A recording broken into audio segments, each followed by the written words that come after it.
कोई भी इंसान अगर समझदारी से सोचे तो वो जानता है कि इस बात से फर्क नहीं पड़ता। एक अच्छा नेता गरीब परिवार से भी आ सकता है और अमीर खानदान से भी आ सकता है, और यही चीज कही जा सकती है एक बुरे नेता या डिक्टेटर के बारे में भी। उदाहरण के तौर पे बात करें, कंबोडिया का जो डिक्टेटर था पोल पॉट, वो एक अमीर खानदान से आता था, लेकिन इटालियन डिक्टेटर बेनिटो मुसोलिनी एक गरीब परिवार में पैदा हुआ था। उसके पिता एक ब्लैक स्मिथ थे और वो बड़े गर्व के साथ इन चीजों को प्राउडली एक्सप्रेस करता था कि कैसे वो जनता के बीच से निकल कर आया है। रशियन डिक्टेटर जोसेफ स्टालिन के पिता एक मोची थे, यानी जूते बनाने वाले, और माँ एक धोबिन थी। और दुनिया का सबसे जाना माना तानाशाह हिटलर भी एक गरीब परिवार में पैदा हुआ था। लेकिन गरीब परिवार में पैदा होने का मतलब ये नहीं कि उसने गरीबों के लिए काम किया था अपने करियर में। उल्टा जानते हो क्या, हिटलर चंदा धंधा का मॉडल चलाता था अपना खुद का। उसके समय में बहुत सी क्रॉनी कैपिटलिस्ट कंपनियों ने करोड़ों का प्रॉफिट कमाया। आईजी फार्बन, डॉयचे बैंक, BMW, कुछ गाड़ियों की कंपनीज जिनको आज आप जानते हैं और कुछ लोग इन गाड़ियों के पीछे बड़ा भागते हैं, पोर्शे, मर्सिडीज बेंज, फोल्क्सवैगन, इन सब कंपनियों ने चंदा डोनेट किया था हिटलर को अपने समय में। 2016 में BMW ने माफी भी मांगी थी इस चीज को लेकर। इस आर्टिकल को देखिए, रिग्रेट एक्सप्रेस किया था कि वो एक समय पर हिटलर को सपोर्ट किया करते थे। इंडिया की बात करें तो हाल ही में हमने देखा इलेक्टोरल बॉन्ड स्कैम। मैंने पूरा वीडियो बनाया इस पर कि कैसे ये एक घोटाला नहीं बल्कि घोटालों का भंडार था। बहुत सी कंपनियों को इससे फायदा हुआ और आम जनता को नुकसान। पिछले 10 सालों में प्रधानमंत्री मोदी के मित्र जैसे कि गौतम अडानी भरपूर तरीके से अमीर बनते रहे और देश के 80 करोड़ गरीब लोगों को 5 किलो मुफ्त अनाज लेने पर मजबूर कर दिया गया। बेरोजगारी और महंगाई ने गरीब लोगों की कमर तोड़कर रख दी है आज के दिन। अब तो ऐसी सिचुएशन आ चुकी है कि नरेंद्र मोदी खुद को गरीब परिवार का बताते हुए जिन राहुल गांधी को एलीट वर्क का प्रोजेक्ट करते थे, युवराज कहते थे, आज वही राहुल गांधी खुल्लम खुल्ला गरीबों को कह रहे हैं कि वो गरीबों के हैं और नरेंद्र मोदी अडानी अंबानी जैसे अमीर सेठों के हैं। अडानी को बिना मजदूरी बिना कुछ लाखों करोड़ रुपए देते हैं तो कहते हैं देखो देखो देखो विकास हो रहा है। हमने मनरेगा किया, मजदूरी के लिए पैसा दे रहे हैं और कहते हैं गरीबों की आदत बिगाड़ रहे हैं। मैं आपका हूं, वो उनके हैं। राहुल गांधी कह रहे हैं कि जितना रुपया नरेंद्र मोदी ने अडानी को दिया है उतना रुपया वो देश के गरीब लोगों को देंगे। और मैं देश को फिर से दोहरा के कह रहा हूँ, जितना पैसा नरेंद्र मोदी जी ने इनको दिया है ना, उतना ही पैसा हम हिंदुस्तान के गरीब लोगों को देने जा रहे हैं। महालक्ष्मी योजना, पहली नौकरी पक्की योजना, इन योजनाओं के माध्यम से करोड़ों लाखपति बनाएंगे। इन्होंने 22 अरबपति बनाए, हम करोड़ों लाखपति बनाए। प्रधानमंत्री मोदी इसका ज्यादा जवाब दे नहीं पाए। उल्टा उन्होंने कोशिश करी थी ये कहने की कि अडानी अंबानी एक्चुअली में कांग्रेस के साथ मिले हुए हैं। जरा ये शाहजादे कोशिश करें इस चुनाव में ये अंबानी अडानी से कितना माल उठाया है। मार्च में आई इस रिपोर्ट को देखिए, भारत में इनकम इनइक्वालिटी 100 साल में सबसे ज्यादा हो गई है। इतनी बुरी हालत अंग्रेजों के जमाने में भी नहीं होती थी। ऐसे में अगर राहुल गांधी ने संकल्प लिया कि अगले 5 सालों में वो सभी 22 करोड़ गरीब लोगों को गरीबी से निकाल देंगे तो इसमें क्या गलत किया। लेकिन पीएम मोदी इस बात पर भी तंज कसने लगे। उनके पास खुद कोई अपना विजन नहीं है। 80 करोड़ लोगों के हाथ में कटोरा पकड़ा दिया और अगले 5 सालों के लिए यही 5 किलो अनाज वाली स्कीम एक्सटेंड कर दी। ना रोजगार का कोई प्लान बताया है, ना महंगाई कंट्रोल कैसे होगी ये बताया, ना गरीबी कैसे हटेगी ये बताया। और जब राहुल गांधी ने सबके लिए रोजगार की बात करी तो प्रधानमंत्री मोदी उनका मजाक उड़ाने लग गए। कांग्रेस के शाहजादे ने अभी घोषणा की, आप भी सुनकर के हंसोगे। सुनाऊं? जोरों से हंसना पड़ेगा आपको। और आपको ये भी मालूम कि ये टेम्पो में पैसा देते हैं, क्या ये आपका पर्सनल एक्सपीरियंस है क्या? फरवरी 2020 में गुजरात में नमस्ते ट्रंप इवेंट हुआ था, तो गरीबों को छुपाने के लिए एक 1600 फुट लंबी दीवार बनाई गई थी। जरा खुद सोचकर देखो, 1995 से लेकर 2020 25 साल से गुजरात में बीजेपी की सरकार थी, जिनमें से 3 बार तो खुद नरेंद्र मोदी ही चीफ मिनिस्टर थे। लेकिन इनसे गरीबी नहीं हटाई गई, उल्टा ये गरीबों को छुपाने लग गए। G20 समिट के समय दिल्ली में भी यही हुआ था। कुछ बस्तियों को हरे पर्दे के पीछे ढक दिया गया था, यानी कि इन गरीब लोगों की मूवमेंट को भी रिस्ट्रिक्ट कर दी।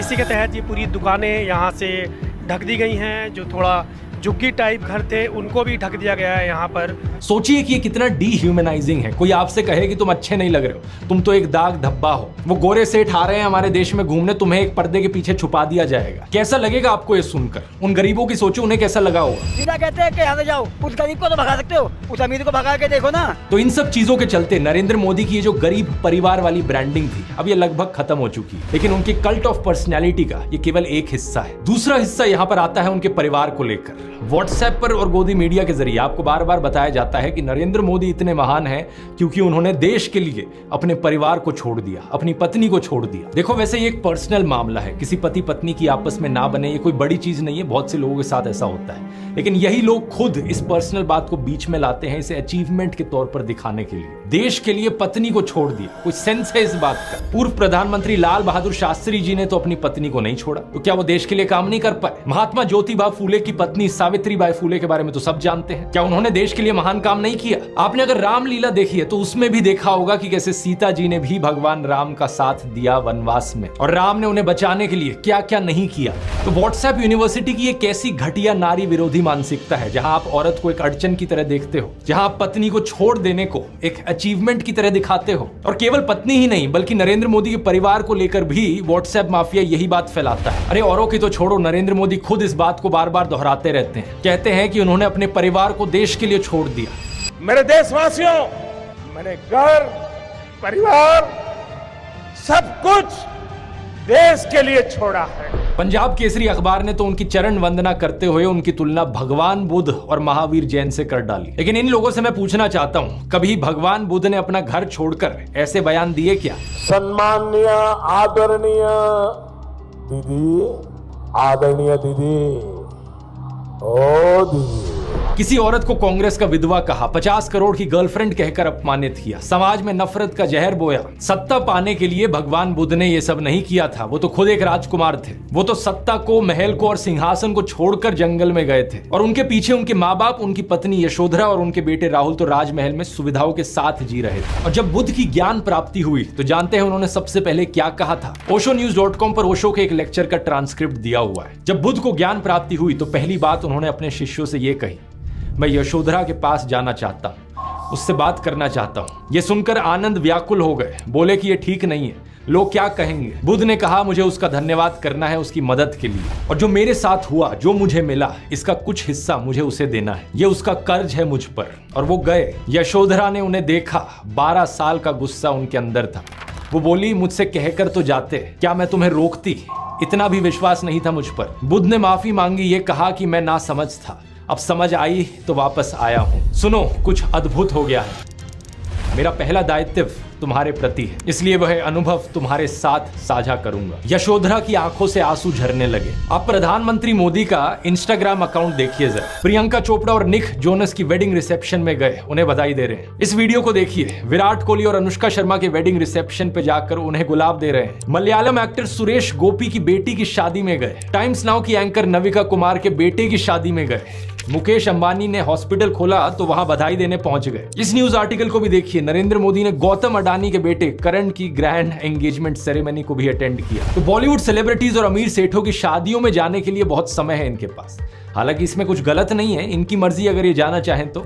लेकिन सवाल यहाँ पर ये, क्या केवल अपने भाइयों और परिवार को ही छोड़ना पड़ता है क्या देश के लिए? एबीसी के इस आर्टिकल को देखिए। अवनी दास रिपोर्ट करती हैं कि अक्टूबर 2023 में मोदी परिवार उनके भतीजे की शादी के लिए इकट्ठा हो रहा था, लेकिन एक इंसान वहां से गायब थे, नरेंद्र मोदी।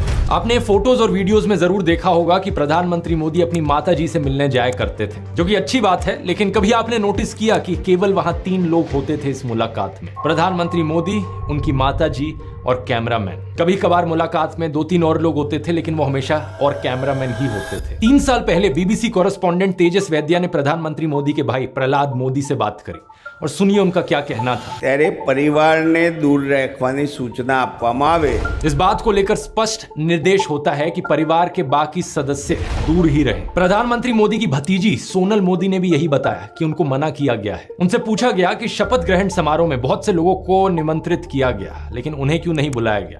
तो सुनिए उन्होंने क्या कहा था। नरेंद्र मोदी जी ने प्रधानमंत्री का शपथ ली थी, तब देश में से कई लोग गए थे, तब आपको न्योता मिला था या आपको जाने की इच्छा हुई थी?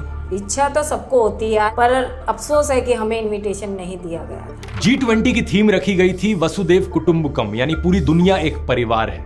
लेकिन खुद के परिवार को, खुद के भाई बहनों को अपने से दूर रखा जाता है इस तरीके से।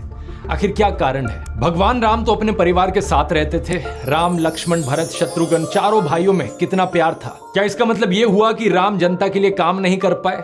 उन्होंने तो राम राज्य स्थापित किया था, जहां कोई गरीब बेरोजगार दुखी नहीं था। मैं फिर से कहूंगा, ये प्रधानमंत्री मोदी का अपना पर्सनल मैटर है। अगर वो बॉलीवुड, अडानी, अंबानी जैसे दोस्तों के साथ ताल्लुक रखना चाहते हैं और अपने परिवार के साथ नहीं, उनकी मर्जी। मुझे प्रॉब्लम इस बात से नहीं है, प्रॉब्लम इस बात से है कि इसे अचीवमेंट की तरह क्यों दिखाया जाता है कि मैंने अपना परिवार छोड़ दिया, देखो मैं कितना महान हूं। ये कोई अचीवमेंट होती है क्या? इसका साइड इफेक्ट ये हुआ है कि बहुत से हिंदू युवा ब्रेन वॉश हो गए हैं। होना ये चाहिए कि वो अच्छे से पढ़ लिख कर कुछ बने, काम धंधा करे, कुछ कमाए और अपने माँ बाप की सेवा करे। लेकिन नहीं, कुछ यूथ की क्या हालत हो गई है कि वो हाथों में तलवार लेकर मस्जिदों के सामने घूम रहे हैं। उन्हें भी अपने परिवार से, अपने माँ बाप से कोई मतलब नहीं। सेलिंग पॉइंट नंबर 1 था, मैं गरीब परिवार से हूं। सेलिंग पॉइंट नंबर 2 था कि मैंने अपने परिवार को छोड़ दिया देश के लिए। और सेलिंग पॉइंट नंबर 3 अब आता है फकीरी। नरेंद्र मोदी अक्सर कहते हैं कि उन्होंने भिक्षा मांगकर गुजारा किया। कभी कहते हैं कि 35 साल के लिए, कभी कहते हैं 40 साल के लिए। करीब 40 साल मैंने भिक्षा मांग करके खाया है। मैं 35 साल तक भिक्षा मांग करके खाया था। चलो, इतनी तो बोलने में गलती हो सकती है, 35 साल हो, 40 साल हो, लोग अक्सर भूल जाते हैं। लेकिन सवाल ये कि वो एमएलए पहली बार बने 2002 में, तब उनकी उम्र होगी 52 इयर्स। लेकिन उससे पहले 90s में ही पता नहीं कैसे उन्होंने फॉरेन टूर्स कर लिए। ये फोटोज देखो उनकी, आईफिल टावर के सामने पेरिस में, व्हाइट हाउस के सामने अमेरिका में, हॉलीवुड के सामने, लंदन गए, वो मलेशिया गए। क्या 40 साल भिक्षा मांगकर इतने पैसे कमाए जा सकते हैं कि फॉरेन के टूर्स कर ले 90s में? और साथ ही साथ इसी बीच में नरेंद्र मोदी ने बीए और एमए की 2 डिग्रीज भी कर ली अलेजिडली। ये कैसे हो गया? आप ही बताओ दोस्तों। साल 1990 में डायकाम मॉडल 1 रिलीज हुआ था, जो कि यूएस में लॉन्च होने वाला दुनिया का पहला कमर्शियली अवेलेबल डिजिटल कैमरा था। लेकिन प्रधानमंत्री मोदी अपने इंटरव्यू में बताते हैं कि उन्होंने पहली बार डिजिटल कैमरा 1987 या 1988 में यूज किया था। मैंने पहली बार डिजिटल कैमरा का उपयोग किया था 87-88 में शायद। मतलब भिक्षा मांगकर यहाँ पर फॉरेन टूर भी कर लिए और डिजिटल कैमरा भी खरीद लिया डिजिटल कैमरा के रिलीज होने से पहले। वाह, क्या फकीरी है। वाह मोदी जी, वाह वाह। अपनी कलम को गिरवी रख चुका एक गीतकार कहता है कि फकीरी है आपके स्वभाव में। एक फकीरी है आपके स्वभाव में। कभी नरेंद्र मोदी खुद ही कहते हैं कि हम तो फकीर आदमी हैं, झोला उठाकर चल पड़ेंगे। अरे हम तो फकीर आदमी हैं, झोला लेके चल पड़ेंगे जी। लेकिन पूरी दुनिया में आपने ऐसा कोई फकीर देखा है जो 1,40,000 का चश्मा लगाता हो, अपनी बूढ़ी माँ को नोटबंदी के लिए लाइन में खड़ा कर दिया और खुद घूमते हैं 12 करोड़ की मर्सिडीज में? एक तरफ तो शास्त्री जी जैसे प्रधानमंत्री देखे हैं देश ने। बताया जाता है कि उनके पास सिर्फ 2 धोती और 2 कुर्ते हुआ करते थे। कुर्ता फटकर इस्तेमाल करने लायक ना रहे तो उसे भी रुमाल बना लेते थे लाल बहादुर शास्त्री जी। लेकिन प्रधानमंत्री मोदी की यूएस विजिट की इन फोटोज को देखिए, एक दिन में 4 बार कपड़े बदलते हैं। द प्रिंट में लिखे गए इस आर्टिकल को देखिए। उत्तराखंड और हिमाचल जाते हुए प्रधानमंत्री मोदी ने 8 घंटे में 4 बार कपड़े बदले। इस टाइम्स ऑफ इंडिया के आर्टिकल को देखिए, प्रधानमंत्री मोदी गंगा आरती करने गए तब भी कपड़े बदलते जा रहे हैं। हुबली टाइम्स वालों ने तो इनकी फैंसी ड्रेस का एक पूरा कोलाज बना दिया। इंडिया टुडे ने भी इनकी 22 हेड गियर्स की कलेक्शन दिखाई है इस आर्टिकल में। और इस इंडियन एक्सप्रेस के कोलाज को भी देखिए। अगर ये फकीरी वाली बात भी नहीं बैठती लोगों में, तो इस सब के बाद अगला हथियार आता है कि इनको भगवान का अवतार ही बना दो। ये एक बार नहीं, 2 बार नहीं, बल्कि कितनी बार कितने नेताओं ने बार बार प्रधानमंत्री मोदी को भगवान से कंपेयर किया है। और मोदी जी भारत के भगवान का वरदान बन के आए हैं। भगवान नहीं, मनुष्य के रूप में नरेंद्र मोदी जी के रूप में अवतार लिया। हमारे माननीय प्रधानमंत्री जो खुद भगवान स्वरूप है, मोदी जी के रूप में श्री रामचंद्र ने जन्म लिया है। मोदी जी है ना, साक्षात भगवान महाकाल जी का अवतार है। मोदी राम और अमित शाह कृष्ण। अरे कुछ लोग तो मंदिर भी बनाने लग गए। पुणे में एक बीजेपी वर्कर ने नरेंद्र मोदी के लिए मंदिर बना दिया। गुजरात में इनका एक मंदिर बना, तमिलनाडु में इनके लिए एक मंदिर बना। क्या मजाक चल रहा है? ये इकलौते नेता नहीं है जिन्हें भगवान से कंपेयर किया जाता है। एक समय पर एडोल्फ हिटलर को भी जीसस से कंपेयर किया जाता था। राजनीति में हिटलर की एंट्री की तुलना की जाती थी जीसस के रिजरेक्शन से। लेकिन उस समय यह सवाल उठा कि ये बात जमेगी कैसे?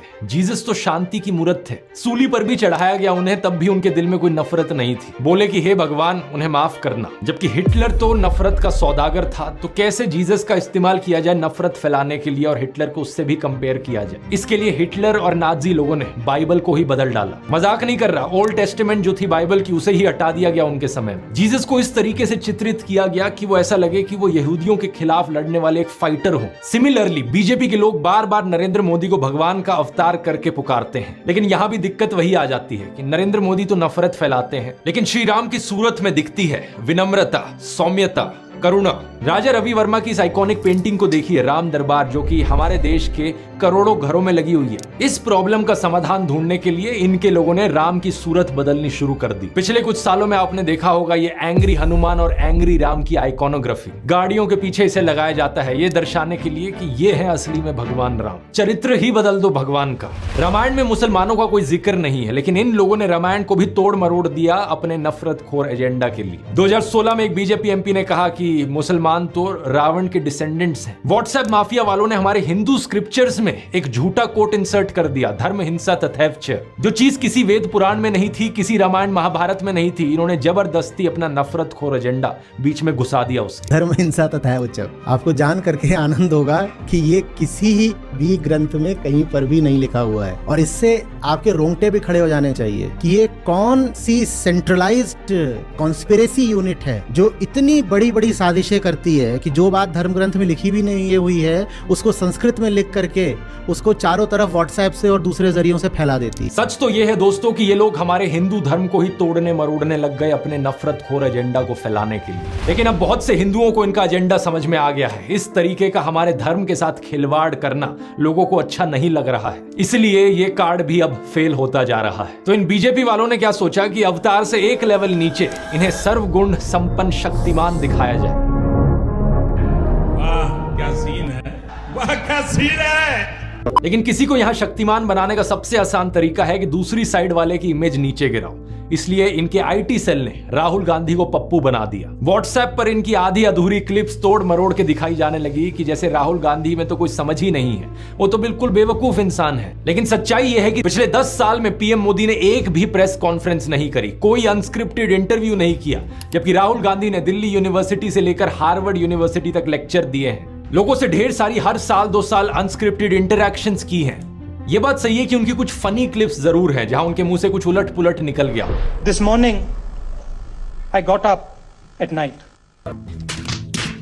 लेकिन ऐसी क्लिप्स तो नरेंद्र मोदी की भी बहुत है। तीसरा कहा था विमेन डेवलपमेंट की मैंने बात कही थी, मैं कब हो गया ये? नरेंद्र मोदी वही हैं जो नाले से निकलने वाली गैस से चाय बनाने की बात करते हैं। कहते हैं कि पसीने से मुंह पोंछ लेता था तो ग्लो आ जाती थी। कभी ये क्लाइमेट चेंज को डिनाई करते हैं कि गर्मी नहीं बढ़ रही बल्कि हमारी गर्मी सहने की शक्ति कम हो रही है, तो कभी ये बादलों से रेडार का सिग्नल रोकने की बात करते हैं। लेकिन मैंने कहा इतने क्लाउड है, बारिश हो रही है, तो एक बेनिफिट है कि हम राडार से बच सकते हैं। एक तो जानते नहीं है, ऊपर से अहंकार इतना कि अपने अज्ञान का भी एहसास नहीं। एक दफा मोदी दूसरे देश में गए थे, वहां भारत का राष्ट्रीय गान चल रहा था और ये बीच में ही चलने लगे।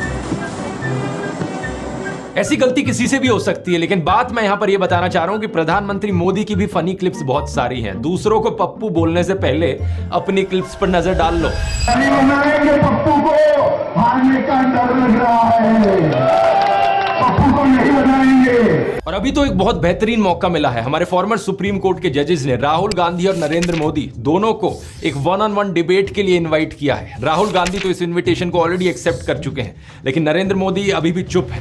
अगर ऐसा होता है तो जनता के लिए भी एक बड़ा सीधा मौका होगा देखने का कि नरेंद्र मोदी और राहुल गांधी में से कौन ज्यादा समझदार है, कौन ज्यादा इंटेलिजेंट है और कौन ज्यादा केपेबल लीडर है देश के लिए। लेकिन नरेंद्र मोदी अगर इस डिबेट से भागते हैं और जवाब ही नहीं देते तो समझ जाना कौन यहां पर बेहतर है। इस कल्ट ऑफ पर्सनैलिटी में प्रधानमंत्री मोदी का सबसे बड़ा कार्ड है सब जगह फोटो चिपकाओ। बचपन में मैं सोचता था कि ये कोका कोला जैसी ड्रिंक्स की एड्स क्यों आती हैं टीवी पर, हर कोई तो जानता है कि कोका कोला क्या है। बाद में मुझे समझ आया कि out of site is out of mind, यानी नजर से बाहर तो दिमाग से बाहर। और इसकी उल्टी एक टैक्टिक है, जितना नजर में रहोगे उतना लोगों के दिमाग में घुसोगे।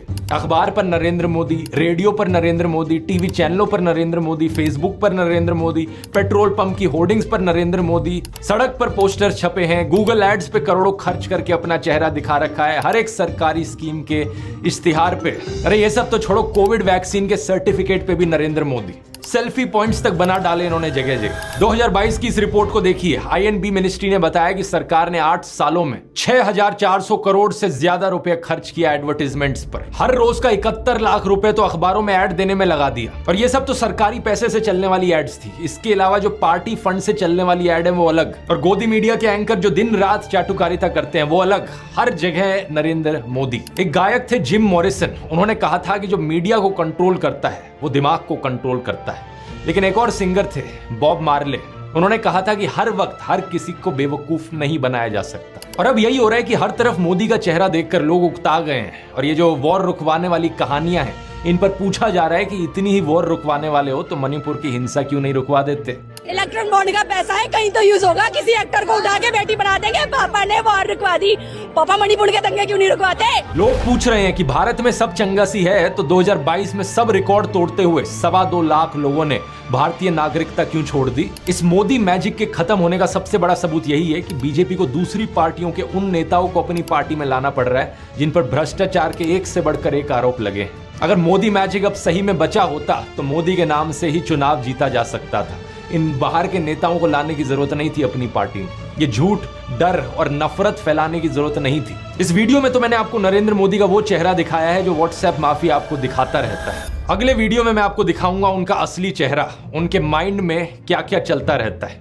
यहां मैं आप लोगों को धन्यवाद करना चाहूंगा क्योंकि आप लोग इतने जज्बे के साथ इनकी इस झूठ और नफरत की फैक्ट्री को तबाह करने में लगे हुए हो। हमारे इस मिशन 100 करोड़ पर लगे रहिए। ये देखकर खुशी होती है कि किसी का कमेंट आता है ये कहते हुए कि आपने एक वीडियो को 850 लोगों के साथ शेयर किया व्हाट्सएप पर। कहीं पता चलता है कि प्रोजेक्टर स्क्रीन पर दिखाकर आप वीडियो चला रहे हो राजस्थान की गलियों से लेकर वेस्ट बंगाल तक। किसी ने टीवी लगा दिया बाहर मुंबई में ताकि लोगों तक सच पहुंचाया जा सके। इसी तरीके से लगे रहो। हमें देश के लोकतंत्र को बचाना है, देश के संविधान को बचाना है। वोट करने जरूर जाना और अपने आसपास के 10 लोगों को कन्विंस करना वोट करने के लिए। वोट करना इस नफरत और झूठ के खिलाफ। मुझे यकीन है कि हम इकट्ठे मिलकर देश को बचा लेंगे। अगर आपने इस ब्रेन वॉशिंग